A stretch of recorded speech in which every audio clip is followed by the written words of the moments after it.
শ্রদ্ধায় BDR tragedy শহীদের স্মরণ, খণ্ডিত বিচার হয়েছে অভিযোগ ফখরুলের। বিএনপির প্ররোচনায় জঙ্গিবাদের উত্থান হচ্ছে, সংসদের শেখ সেলিম তদন্ত দাবি। দ্বিতীয় পর্যায়ে ১১৬ উপজেলায় ভোট বৃহস্পতিবার, এই নির্বাচনেও ব্যবসায়ীদের প্রাধান্য জানালো সুজন। এশিয়া কাপের উদ্বোধনী ম্যাচে পাকিস্তানকে ১২ রানে হারাল শ্রীলঙ্কা।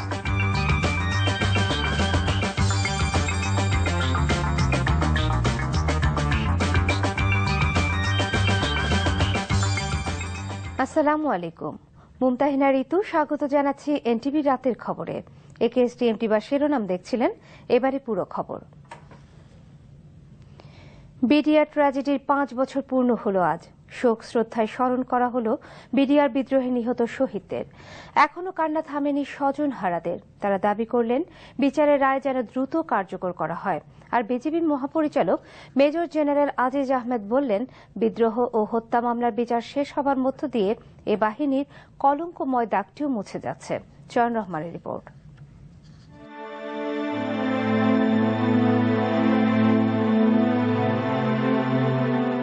স্পর্শ কবরের মাটিতে।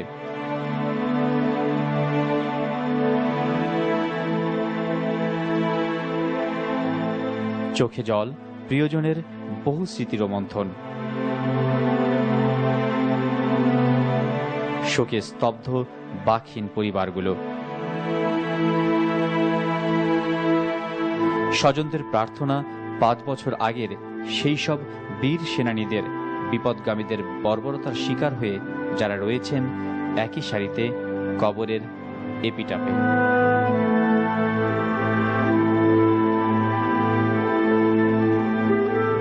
বিচারের ভার আল্লাহর কাছে আমি রাখছি।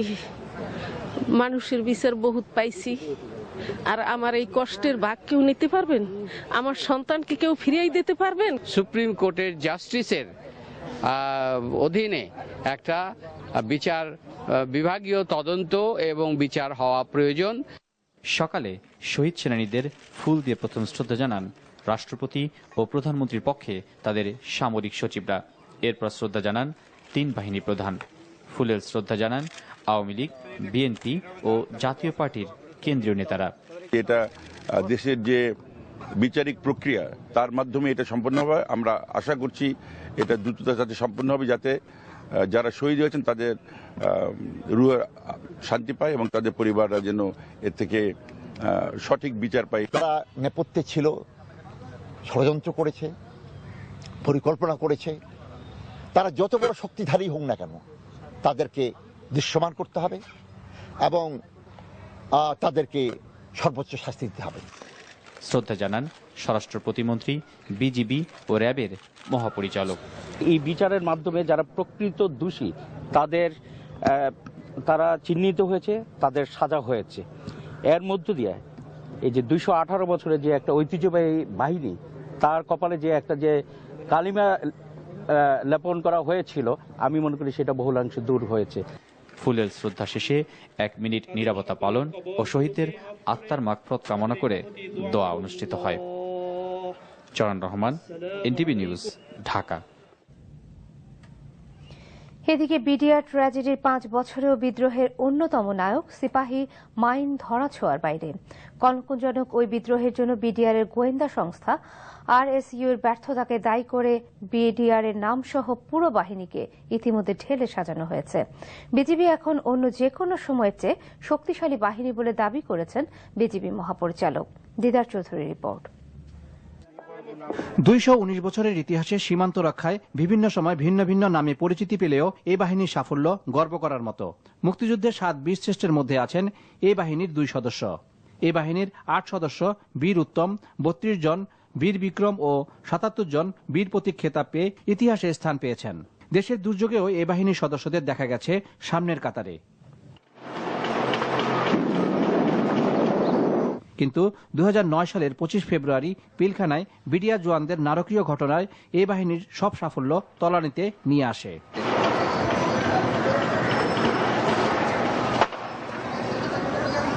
সেদিন জওয়ানদের হাতে নির্মমভাবে খুন হন 57 সেনা কর্মকর্তা সহ মোট 75 জন।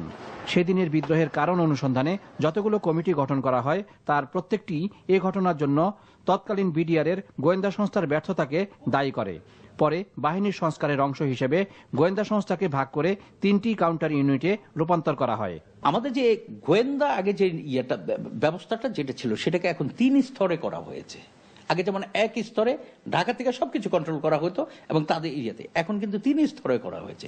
যেমন এখানে আছে হলো বর্ডার সিকিউরিটি ব্যুরো আছে একটা, তার হলো অ্যাপেক্স, তার নিচে আছে যেমন প্রত্যেকটা রিজিয়নে 4টা রিজিয়ন হেডকোয়ার্টার হয়েছে, 4টা রিজিয়নে 4টা রিজিয়নাল ইন্টেলিজেন্স ব্যুরো করা হয়েছে। এটা হলো রিজন কমান্ডারদের অধীনে হলো থাকবে, ব্যাটালিয়ন লেভেলে আরেকটা করে দেওয়া হয়েছে। বিদ্রোহের ওই ঘটনায় 9019 জন জওয়ানকে বিভিন্ন মেয়াদে শাস্তি ও চাকরিচ্যুত করা হয়। 8287 জন বিভিন্ন মেয়াদে লঘুদণ্ড পেয়ে বিজিবিতেই বহাল আছে।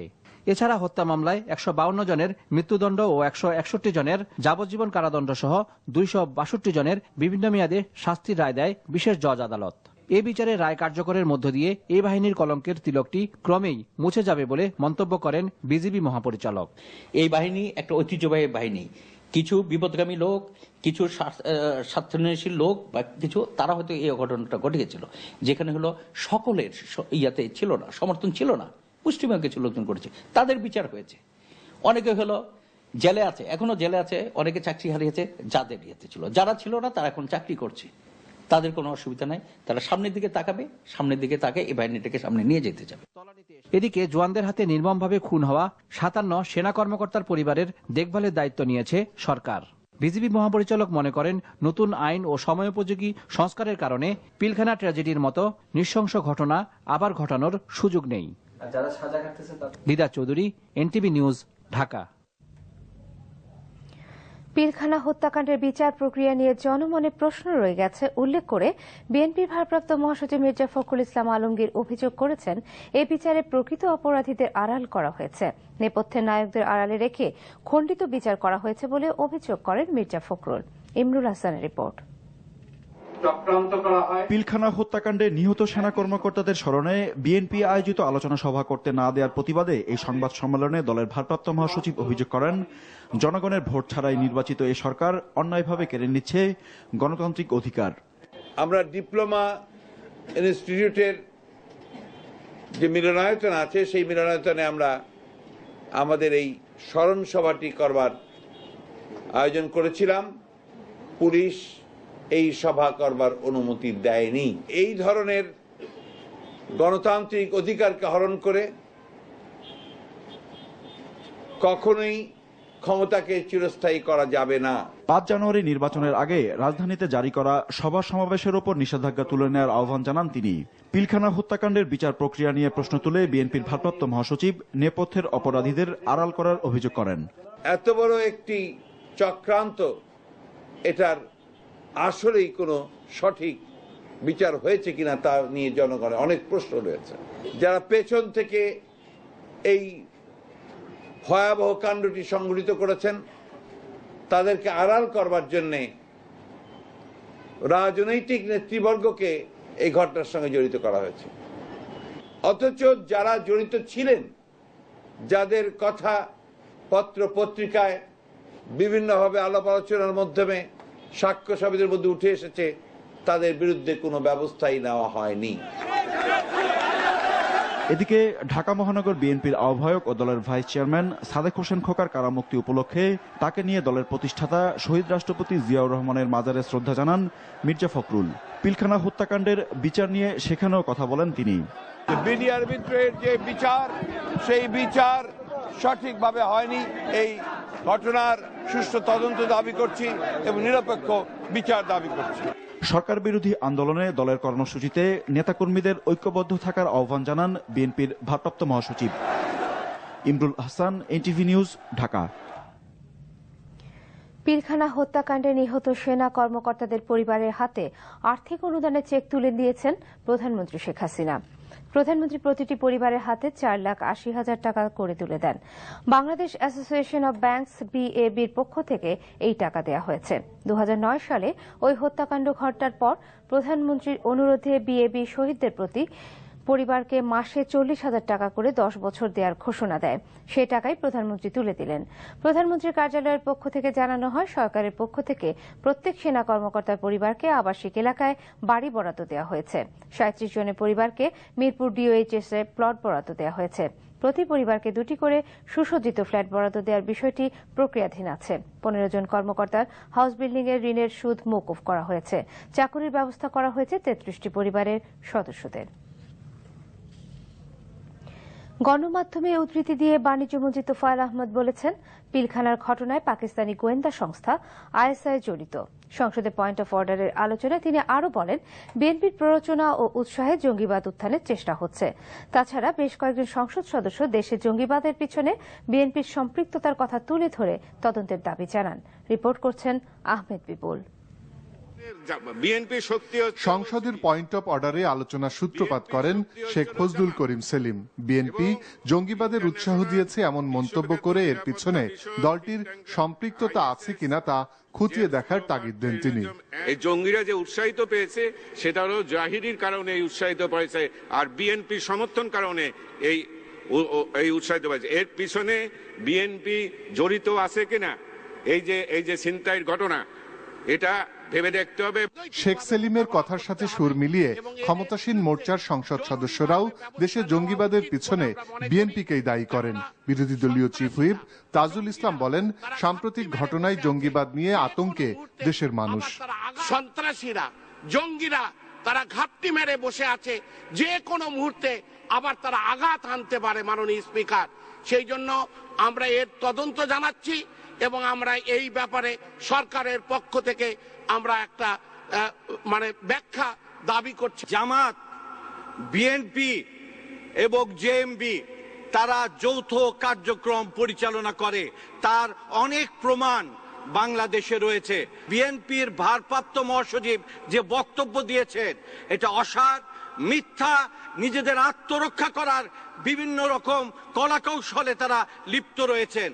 আলোচনায় তোফায়েল আহমেদ কথা বলেন পিলখানার হত্যাকাণ্ড ও জঙ্গি প্রসঙ্গে। যদি কোনো দিন বিচার বিশ্লেষণ হয়, সঠিক তদন্ত হয়, তাহলে দেখবেন যে বিডিআরের ঘটনার সাথেও যারা আজকে এটাকে ভিন্নভাবে প্রচার করেন, সাবেক প্রধানমন্ত্রী বেগম খালেদা জিয়া সহ দেখা যাবে তারাও জড়িত রয়েছেন।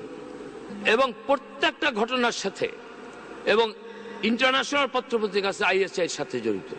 আজকে জামাত ইসলাম, আজকে বিএনপি, তাদের মধ্য থেকে তাদের প্ররোচনায়, তাদের সহযোগিতায় আবার জঙ্গিদের তৎপরতা সৃষ্টি করার চেষ্টা করা হচ্ছে। এছাড়াও সংসদ সদস্য নজিবুল বশর মাইজ ভান্ডারী জামাত শিবির এবং তাদের আর্থিক প্রতিষ্ঠান ইসলামী ব্যাংক এবং ইবনে সিনা বন্ধ করে দেওয়ার দাবি জানান। কি করছে আহমেদ পিপল, এনটিভি নিউজ, ঢাকা।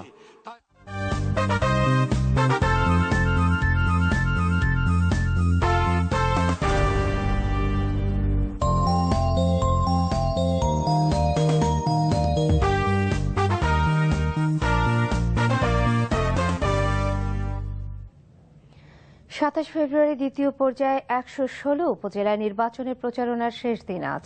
তাই অন্যান্য উপজেলার মতো শেষ মুহূর্তের প্রচারণায় সরগরম পাহাড়ি জনপদ। পাহাড়ি দুর্গম কিছু কেন্দ্রে ভোট গ্রহণে হেলিকপ্টার ব্যবহার করা হবে বলে জানিয়েছে নির্বাচন কমিশন। প্রতিনিধিদের পাঠানো তথ্য ও ছবি নিয়ে ডেস্ক রিপোর্ট। রাঙ্গামাটির 2টি উপজেলায় নির্বাচন অনুষ্ঠিত হবে বৃহস্পতিবার। প্রাকৃতিক সৌন্দর্য আর শিল্পাঞ্চল হিসেবে পরিচিত কাপ্তাই উপজেলায় আসছে নির্বাচনকে ঘিরে তাই এখন উৎসবের আমেজ। প্রার্থীরাও ভোটারদের আবেগ, অনুভূতি আর প্রত্যাশাকে মাথায় রেখে দিচ্ছেন নানা প্রতিশ্রুতি। সুষম একটা উন্নয়ন, এই উন্নয়নের ধারাবাহিকতা যে জিনিসটি হয়নি সেটা ধারাবাহিকতা নিয়ে আসবো। জয় এবং পরাজয় দুটোর জন্য আমি 100% প্রস্তুত। যেগুলি দুর্গম এলাকা, যেগুলি উন্নয়নের ছোঁয়ার বাইরে, ওইগুলিকে আমি উন্নয়ন করতে চেষ্টা করব। রাঙ্গামাটির নানিয়ারচর উপজেলাতেও নির্বাচনী হাওয়া লেগেছে। কক্সবাজারের 3টি উপজেলা প্রার্থীদের প্রচারণায় এখন জমজমাট হয়ে উঠেছে। 27 ফেব্রুয়ারি চকরিয়া ও পেকুয়া উপজেলা আর 1 মার্চ মহেশখালীতে নির্বাচন অনুষ্ঠিত হবে। তাই প্রার্থীরা ঘুরে বেড়াচ্ছেন ভোটারদের দ্বারে দ্বারে। আমার জোরালো ভূমিকা থাকবে যাতে করে আমার জনগণকে যাতে পানির মধ্যে নিমজ্জিত থাকতে না হয়। উন্নয়নের মধ্যে দিয়ে এই চকরিয়াটাকে একটা আধুনিক চকরিয়া করার জন্য আমি জোয়ারের ভিত্তিতে আমি আশা করি আগামী 27 ফেব্রুয়ারি আমি বিপুল ভোটে বিজয় লাভ করতে পারবো। খাগড়াছড়ির লক্ষ্মীছড়িতেও জোর প্রচারণা চালাচ্ছেন প্রার্থীরা। সেখানে 11টি কেন্দ্রের মধ্যে 6টি ঝুঁকিপূর্ণ ও দুর্গম 2টি কেন্দ্রে ভোট গ্রহণে হেলিকপ্টার ব্যবহার করা হবে জানিয়েছে প্রশাসন। লালমনিরহাটের 3টি উপজেলায় নির্বাচনকে ঘিরে দেখা যাচ্ছে উৎসবের আমেজ। সদর উপজেলার পাড়া মহল্লা এখন তাই সরগরম। দিনাজপুরে বীরগঞ্জ উপজেলার নির্বাচনকে ঘিরে প্রার্থীরা শেষ মুহূর্তে প্রচারণায় ব্যস্ত। এখানে চেয়ারম্যান পদে 5 জন প্রতিদ্বন্দ্বিতা করছেন। নাটোরের সদর, গুরুদাসপুর, লালপুর ও বাগাতিপাড়া 4টি উপজেলায় শেষ মুহূর্তে প্রচারণায় ব্যস্ত প্রার্থীরা। ভোটারদের কাছে ছুটে যাওয়ার পাশাপাশি তারা দিচ্ছেন উন্নয়নের নানা প্রতিশ্রুতি। কৃষক, শ্রমিক, জেলে, ছাত্র জনতা আমাকে ভালোবাসে, তারা আমাকে নির্বাচিত করবে, এটাই আমার প্রত্যাশা। নাটোরবাসী আমাকে ভোট দিয়ে বিজয়ী করবেন।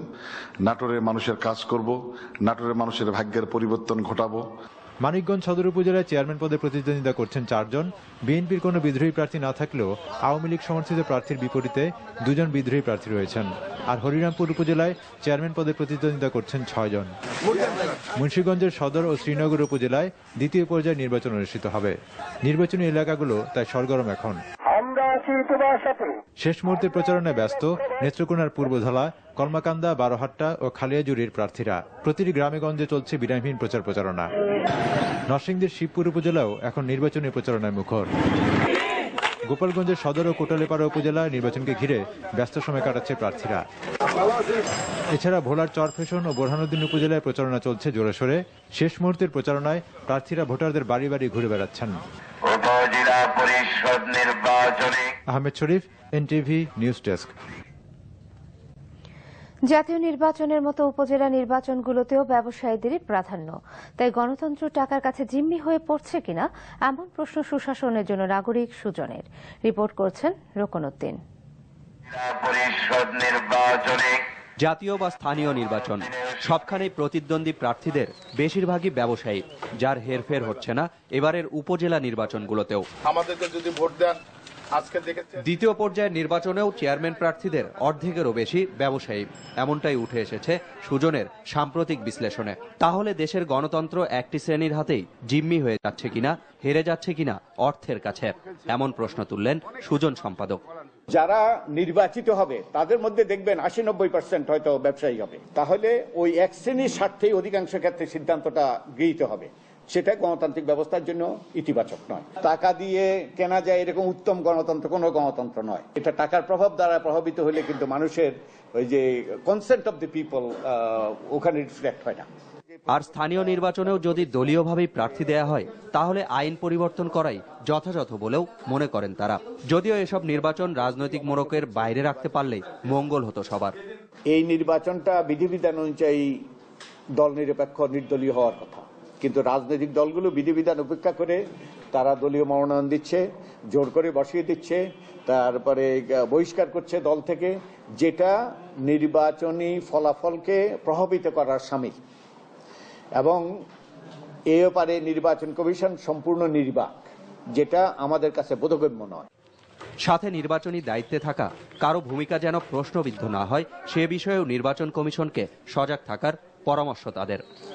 Rokonuddin, NTV news, Dhaka.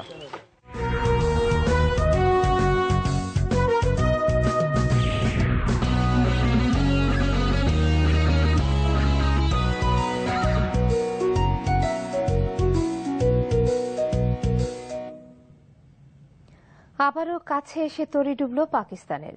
Pacer Lasith মালিঙ্গার বিধ্বংসী বোলিংয়ে তাদেরকে 12 রানে হারিয়ে এশিয়া কাপের শুভ সূচনা করল শ্রীলঙ্কা।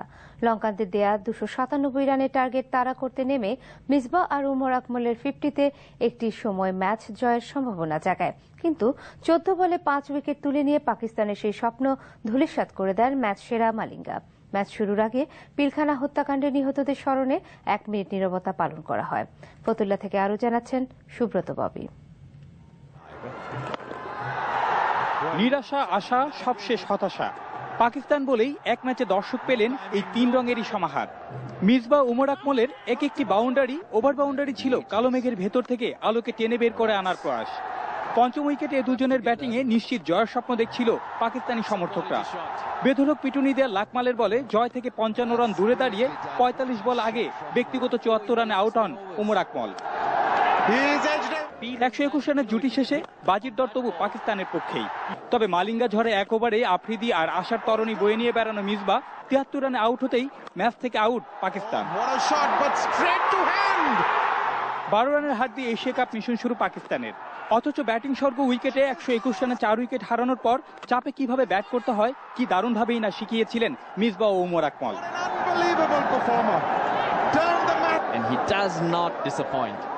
এর আগে অবশ্য 300 পেরিয়ে যাবার পথে থাকলেও শ্রীলঙ্কা 6 উইকেটে করেছিল 296 রানের চ্যালেঞ্জিং এক স্কোরই। লঙ্কানদের বড় স্কোরের ভিত গড়ে দিয়েছিলেন দ্বিতীয় উইকেটে সাঙ্গাকারা আর 3 মানে। বাংলাদেশ না মানে যেখানে সাঙ্গাকারার ব্যাটে রানের ফোয়ারা, সেখানে দল না হয়ে মাঠ হলে ক্ষতি কি? রান পেলেন প্রতিভাবানের তকমা নিয়ে আন্তর্জাতিক ক্রিকেট শুরু করলেও গত কিছুদিন রানের দুর্দিনে থাকা লাহিরু 3 মানেও। তাতেই দিশাহারা পাকিস্তানের বৈচিত্র্যময় বোলিং আক্রমণ।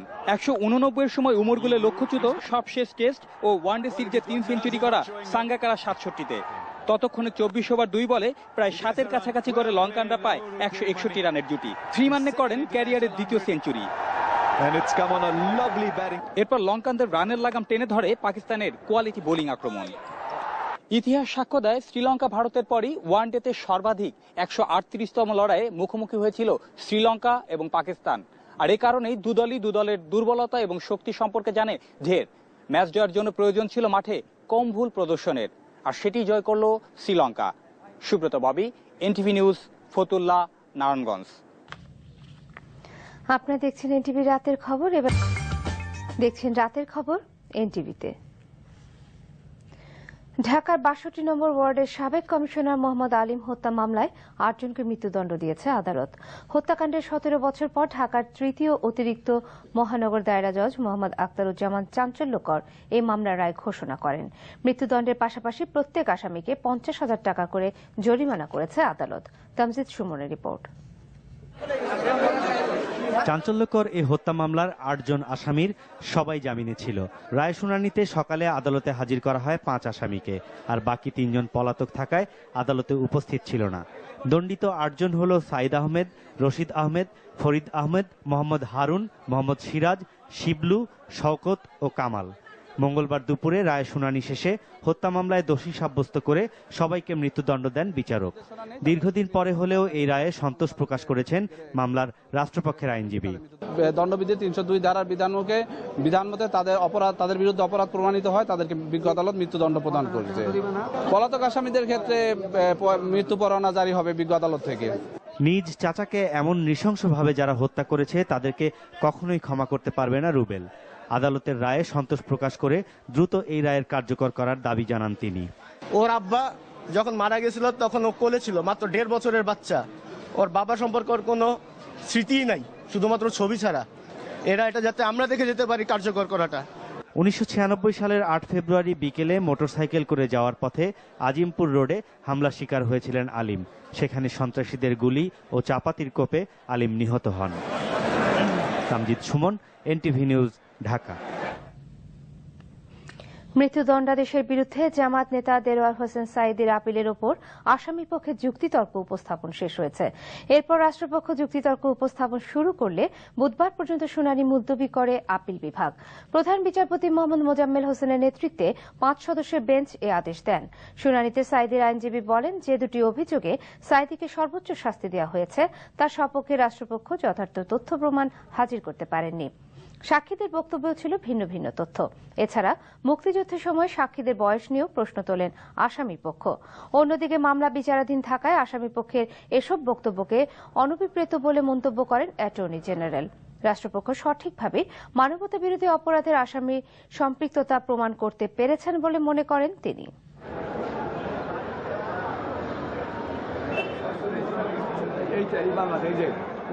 আমি আশাবাদী, কারণ এই মামলায় ডকুমেন্টারি কোনো এভিডেন্স নাই, আর এই মামলায় সাক্ষী যেটা আছে এটা নির্ভরযোগ্য না, এবং এই সাক্ষী দিয়ে মামলা সাজা হবে না, এটা আমরা আশা করি। এখন এটা বিচারের বিষয়, এটা আদালতের যেহেতু বিচারাধীন বিষয়, কাজে এর বেশি আমার বলা ঠিক হবে না। তারা যেটা বলতে চেয়েছেন যে সাইদি সেখানে ছিলেন না, যশোরে ছিলেন, আর বলেছেন কিছু কিছু সাক্ষীর বয়স সম্বন্ধে তারা বলেছেন তারা সেই সময় অপ্রাপ্ত বয়স্ক ছিল। এগুলোর তথ্য উপাত্ত যা আছে সেগুলো আমরা দেখিয়ে দেব যে এই সাক্ষীরা যারা অপরাধ সম্বন্ধে বর্ণনা দিয়েছেন, কিভাবে তারা বর্ণনা দিয়েছেন, কিভাবে তারা সাইদিকে ডকে আইডেন্টিফাই করেছেন। চেয়ারম্যান সহ পূবালী ব্যাংকের 8 পরিচালকের পদ শূন্য হয়ে গেছে। 2% শেয়ার না থাকায় হাইকোর্ট এক আদেশে এই 8 পরিচালকের পদে বহাল থাকা অবৈধ ঘোষণা করেছে। বিচারপতি এম আর হাসানের একক বেঞ্চ এ আদেশ দেন। উভয় পক্ষের আইনজীবীরা জানিয়েছেন, হাইকোর্টের আদেশ বহাল থাকলে এই পদগুলো শূন্য থাকবে। 7% শেয়ারের মালিক শফি আহমেদ চৌধুরী রিট আবেদনটি দায়ের করেন। রিটকারীর আইনজীবী জানান, সিকিউরিটিজ অ্যান্ড এক্সচেঞ্জ কমিশনের আইনে জয়েন্ট স্টক কোম্পানির পরিচালক হতে 2% শেয়ারের মালিক হতে হয়। অথচ চেয়ারম্যান সহ 8 পরিচালকের কারোরই 2% শেয়ার না থাকলেও তারা 14 বছর ধরে অবৈধভাবে পদে বহাল রয়েছেন। যোগাযোগ মন্ত্রী ওবায়দুল কাদের বলেছেন, জেএমবির আসামি ছিনতাই ও এক আসামির ক্রসফায়ারে মৃত্যুর ঘটনায় সরকার বিব্রত। এর পুনরাবৃত্তি ঠেকাতে আরও কঠোর সতর্কতামূলক ব্যবস্থা নেওয়া হচ্ছে। সচিবালয়ে শ্রীলঙ্কার হাইকমিশনার সারাতকে ওয়েরাগোদার সাথে বৈঠক শেষে তিনি একথা বলেন। বৈঠকে তিনি বাংলাদেশের যোগাযোগ খাতে বিনিয়োগ ও সহযোগিতার জন্য শ্রীলঙ্কার হাইকমিশনের প্রতি আহ্বান জানান। জঙ্গি মোকাবেলায় শ্রীলঙ্কার অভিজ্ঞতা বাংলাদেশে কাজে লাগাতে পারে বলেও জানান তিনি। প্রশ্নের জবাবে মন্ত্রী বলেন, আসামি ছিনতাইয়ের ঘটনা নিয়ে বিএনপি নেতাদের অভিযোগ বাস্তবসম্মত নয়। আসামিকে নিয়ে অভিযানের সময় হয়তো ক্রসফায়ারের কোনো বিকল্প ছিল না বলেও মন্তব্য করেন ওবায়দুল কাদের।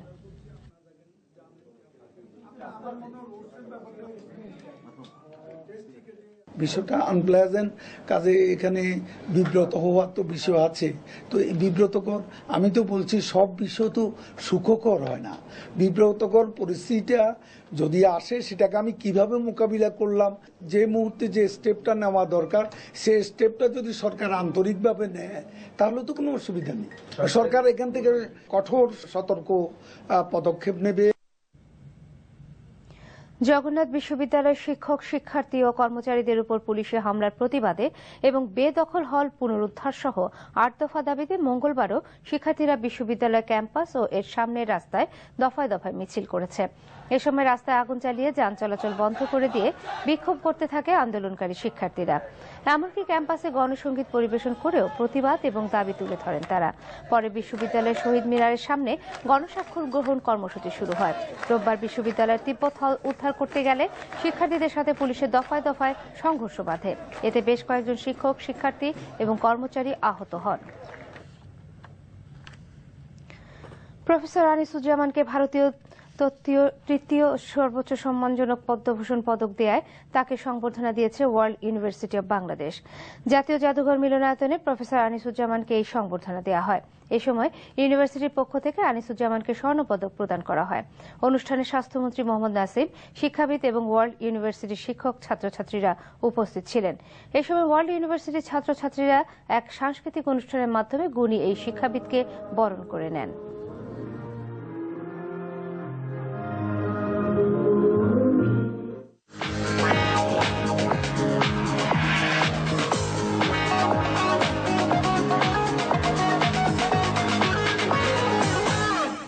অর্থনীতি সংবাদ।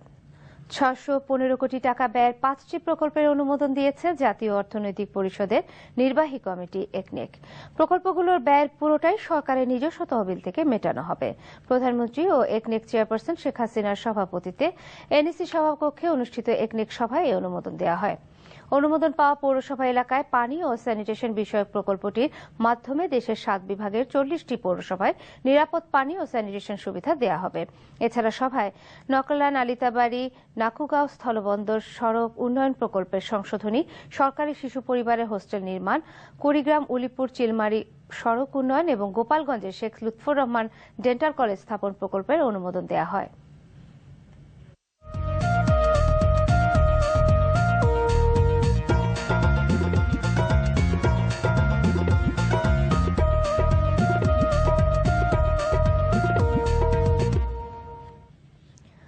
অমর ২১ গ্রন্থমেলার ২৫তম দিনে নতুন বই এসেছে ১৩৪টি। একাডেমি নজরুল মঞ্চে মোড়ক উন্মোচন করা হয় ২৫টি বইয়ের। ২১ ফেব্রুয়ারির পর থেকে গ্রন্থমেলায় দর্শনার্থীর সংখ্যা কমলেও বেড়েছে ক্রেতার সংখ্যা। বিক্রেতারা অবশ্য এমন চিত্রকে বলছেন স্বাভাবিক, কেননা গ্রন্থমেলায় বেশিরভাগ বই প্রকাশিত হয়েছে, ফলে এখন যারা আসছেন তারা বই কেনার জন্যই আসছেন। অধিকাংশ দর্শনার্থীর হাতেই নতুন বই দেখা গেছে। অনেক স্টলে বিক্রেতাদের পাশাপাশি লেখকরাও উপস্থিত ছিলেন। গ্রন্থমেলার ২৫তম দিনে আব্দুল শাকুরকে নিয়ে প্রবন্ধ উপস্থাপন করেন মফিদুল হক। এছাড়াও ছিল নিয়মিত সাংস্কৃতিক অনুষ্ঠান।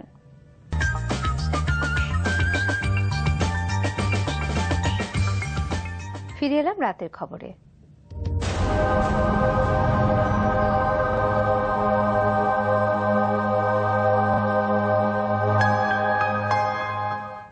ইসলামী ব্যাংক আন্তর্জাতিক সংবাদ। প্রেসিডেন্ট ইয়ানুকোভিচকে অপসারণ করায় ইউক্রেন দ্বিখণ্ডিত হয়ে পড়তে পারে বলে সতর্ক করেছেন অন্তর্বর্তী প্রেসিডেন্ট ওলেক্সান্ডার টুরচিনভ। জাতিগত রুশ অধ্যুষিত অঞ্চলগুলো ইয়ানুকোভিচের অপসারণের প্রতিশোধ নিতে স্বাধীনতার ডাক দিতে পারে বলে আশঙ্কা তার। নতুন অন্তর্বর্তী সরকার গঠনের পর পার্লামেন্টে দেয়া ভাষণে তিনি বলেন, ক্রিমিয়া ও পূর্বাঞ্চলের রুশ সংখ্যাগরিষ্ঠ এলাকায় বিচ্ছিন্নতাবাদ যাতে মাথাচাড়া দিতে না পারে সেজন্য যথাযথ পদক্ষেপ নেবে সরকার। এদিকে ইউরোপীয় ইউনিয়ন ও যুক্তরাষ্ট্রের সমর্থন পুষ্ট বিরোধী দলগুলো ইউক্রেনে ক্ষমতা দখল করেছে অভিযোগ করে তীব্র প্রতিক্রিয়া জানিয়েছে রাশিয়া। তবে ইউক্রেনে হস্তক্ষেপের সম্ভাবনা নাকচ করেছেন রুশ পররাষ্ট্রমন্ত্রী সার্গেই লাভরভ। ৩ দিনের মিলন মেলা ভাঙল। মা সন্তানকে ছাড়ল, ভাই ছাড়ল বোনকে। প্রিয়জনদের সঙ্গে দেখা হবে না আরো অনেকদিন। আসলে আর দেখা হবে কিনা সে একমাত্র ভবিষ্যতে জানে। ওপার থেকে এপার শনিবার সীমান্ত ডিঙিয়ে উত্তর কোরিয়ার ডায়মন্ড মাউন্টেন রিসোর্টে দক্ষিণ কোরিয়া থেকে এসেছিলেন তারা। এভাবে ৬ দশক পরে উত্তর কোরিয়ায় থাকা পরিবারের বাকি সদস্যদের সঙ্গে দেখা হল তাদের। মোয়াজ্জেম হোসেনের ডেস্ক রিপোর্ট। কোরিয়া যুদ্ধের পর ৬০ বছর, মাঝখানে দাঁড়িয়ে স্মৃতির মিনার আর দুর্ভিদ্য দেয়াল। স্বজনেরা পড়ে থাকলো দুই কোরিয়ায়, বিচ্ছিন্ন, বিভাজিত। অনেক প্রচেষ্টা, অনেক কান্নার পর আসলো এই সুযোগ, মাত্র ৩ দিনের জন্য। প্রথম দিন আসলেন ৫০০ দক্ষিণ কোরীয়। চোখের জলে তাদের সাথে মিলিত হলেন উত্তর কোরিয়ায় বিচ্ছিন্ন হয়ে থাকা ২৬০ জন। পরের দিন দ্বিতীয় দফায় রিসোর্টে পৌঁছলেন আরো ২৬০ জন দক্ষিণ কোরীয়। তাদের সঙ্গে দেখা হলো তাদেরই আত্মীয় আরো ৮৮ জন বৃদ্ধ বৃদ্ধার। স্বজনদের আবারও দেখার আনন্দে অনেকের চোখে নেমে আসলো জলের ধারা। তারা একে অপরকে জড়িয়ে ধরলেন, অনেকে সুখ দুঃখের আলাপে মত্ত হলেন।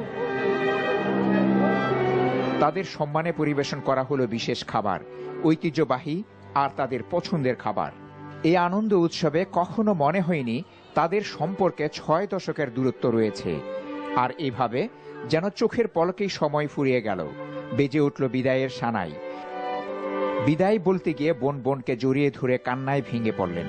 শেষবারের মতো হাতে হাত রেখে ভালোবাসার কথা জানালেন কেউ কেউ। আবার বিদায়ী গান গাইলেন একটি পরিবারের সব সদস্য একত্রে, সম্মিলিত কণ্ঠে। অন্য এক পরিবারের সবচেয়ে বয়োজ্যেষ্ঠকে বিদায় জানাতে ভূমিপাত হলেন ৩ জন। শেষবারের মতো একজন আরেকজনকে খাইয়ে দিলেন। আর বাসে উঠার পর হাউমাউ করে কেঁদে ফেলেন অনেকে। এত কান্না, এত আবেগ, তবুও এসবকে তুচ্ছ করে দুর্ভিদ্য সীমান্ত দুই কোরিয়াকে বিচ্ছিন্ন করে রাখবে হয়তো অনন্তকাল। Moazzem Hossain, NTV, international desk.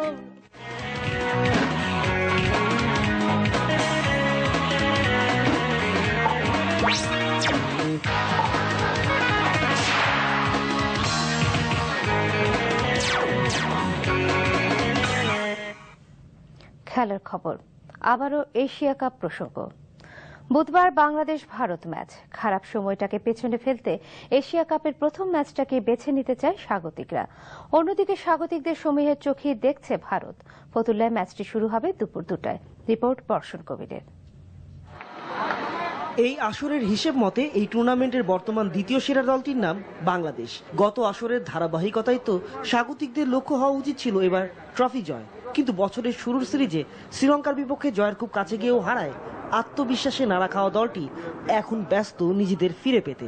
হোক ভারত শক্তিশালী দল, থাকুক এই দলে বিশ্বসেরা 4 ব্যাটসম্যান, তাতে কি? এই দলকে আগেও 3 বার হারিয়েছে Bangladesh.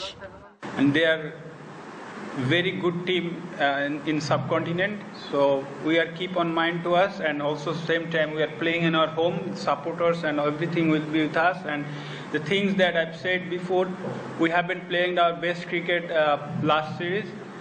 If we can come up with our best cricket, then I think we can fight it out, and hopefully I will.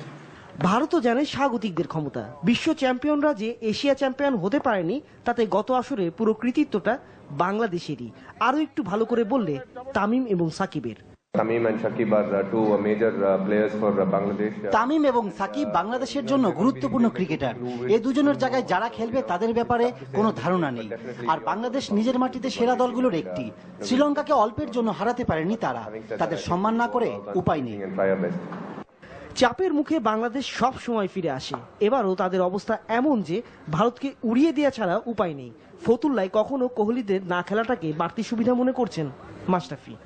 এর আগে সবগুলো ম্যাচই মিরপুর হয়েছে। ফতুল্লা যেমন নিউজিল্যান্ডের সাথে একটা ম্যাচ খেলেছিলাম নিউজিল্যান্ডে, তো কিছুটা হলো হয়তো একটা এক্সপিরিয়েন্স আছে ইন্টারন্যাশনাল ক্রিকেট খেলার। তো আমরা আশা করি যে উইকেটটা যেভাবে হবে আমরা ওইভাবে খেলতে পারবো। গত 8 ওয়ানডেতে 6 বার হেরেছে ভারত। গত এশিয়া কাপে বাংলাদেশের বীরত্বের শুরু হয়েছিল এই মাঠ থেকে ভারতকে হারানোর মধ্য দিয়ে। 2 বছর পর আবারও ভারত এবং সেই এশিয়া কাপ। তবে ভেন্যুটা বদলে হয়ে গেছে ফতুল্লা। এবার বাংলাদেশের ভাগ্যটা আবারও বদলাবে কিনা তাই দেখার। বর্ষণ কবির, এনটিভি নিউজ, মিরপুর শেরে বাংলা স্টেডিয়াম, ঢাকা। ফুটবল বিজেএমসির পর আবাহনীর সাথেও পয়েন্ট ভাগাভাগি করল শেখ জামাল। বঙ্গবন্ধু জাতীয় স্টেডিয়ামে গোলশূন্য ড্র হয়েছে লিগের এই বিগ ম্যাচটি। তবে প্রথম পর্বের বাকি 2 ম্যাচ জিততে পারলে পয়েন্ট টেবিলের শীর্ষে থাকার সুযোগটা আছে শেখ জামালের সামনে। কলকাতা মাতিয়ে আসা দলটি দ্বিতীয় ম্যাচে ফিরেছিল ছন্দে। পুরো 35 মিনিট আবাহনীকে নাস্তানাবুদ করেও প্রথমার্ধ গোলের দেখা পেল না জামাল। সনি নর্দে আর এমেকারা হতাশই করল দলকে। তবে দ্বিতীয়ার্ধে দুদলের আক্রমণ পাল্টা আক্রমণে জমে ওঠে ম্যাচ। 75 মিনিটে আবাহনীর মরিসনের মতোই 85 মিনিটে জামালকে গোল বঞ্চিত করেন ওয়েটসন। দুদলের স্ট্রাইকারদের ব্যর্থতার দিনে খেলার ফলাফল থাকলো গোলশূন্য। 9 ম্যাচে আবাহনীর সংগ্রহ 19 আর 7 ম্যাচে জামালের সংগ্রহ 15 পয়েন্ট।